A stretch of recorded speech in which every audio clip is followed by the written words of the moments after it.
Виничани помалку го прекршувале јавниот ред и мир во однос на претходните години. За 31% е намален бројот на пријавени прекршоци. Од 62 прекршоци, дури 23 биле со физички напад, а 17 завршиле со тепачка, а најголем дел од сторителите биле на возраст над 25 години.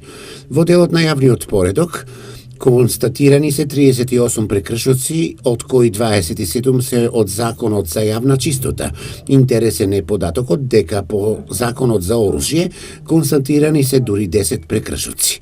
Во текот на 2017 година имало и најмногу протести, дури 25, од кои најголем дел се организирани од граѓанската иницијатива за заедничка Македонија.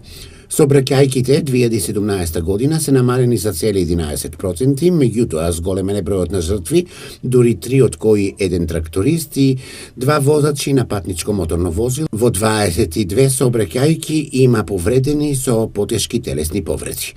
Од сообраќај биле исклучени 305 возила и 278 возачи, а заради управување на моторно возило под дејство на алкохол биле одземени само 6 возачки дозволи.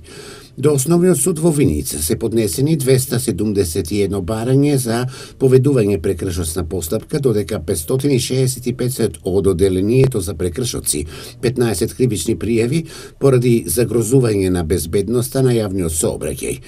Командирот Лјупчо Петров на последната вчерашна седница на Советот на Општина Виница даде детелно образложение околу се она што полицијата го има детектирано како локален проблем, а посочи и неколку актуелни прашања за кои е неопходна поголема ажурност и на општинските служби.